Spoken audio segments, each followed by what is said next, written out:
Bugün birlikte Talış mətbəxinin incilərindən ən dadlı, ləzzətli təamlarından biri olan turş kebabı hazırlayırıq.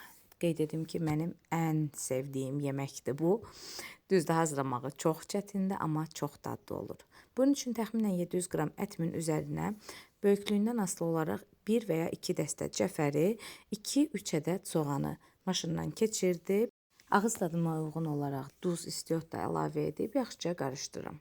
Daha sonra etdən balaca kütəciklər hazırlayacaq. Bunun üçün bizə lazımdır əlavə bir qabda su ki, ətlər əlimizə yapışmasın.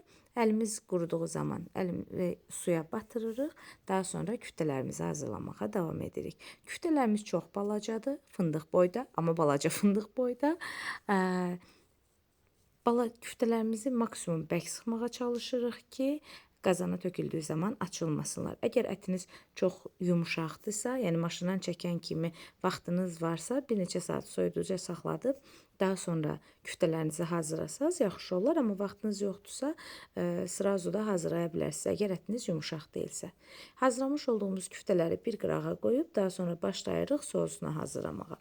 Bunun üçün dəstənin böyüklüyündən asılı olaraq 8-10 dəstə cəfərini yaxşıca yuyub təmizləyib ət çəkən maşından keçirdirik.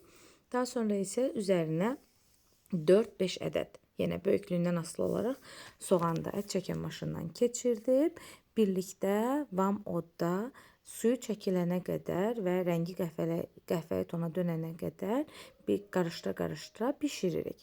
Qeyd edim ki, turşu kebabına tikə ət və balaca dilimlənmiş qızarmış badımcan tikələri də əlavə edirlər.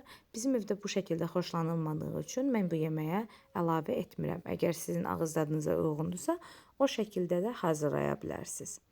Göyərtimiz gördüyünüz şəkildə bişir və bişdikdən sonra rəngi qəhvəyi rəngə döndükdən sonra üzərinə bol-bol yağ əlavə edirəm. Mən kərə yağı yemədiyim üçün bitki yağından istifadə edirəm. Daha sonra bir neçə dəqiqədə yağla birlikdə bişdikdən sonra üzərinə qaynamış su, qaynar halda suyunu əlavə edib küftəciklərini də içərisinə yerləşdirirəm. Daha sonra isə ağız dadımıza uyğun olaraq təbii ki, duz istiot əlavə edirik. Qeyd edim ki, turş kebabı düşürənə yaxın içərisinə abqora əlavə olunur. Məndə evdə abqora olmadığına görə limon duzu istifadə etdim.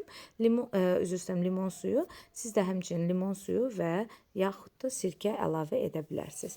Təxminən 1 saat bamodda bişiririk.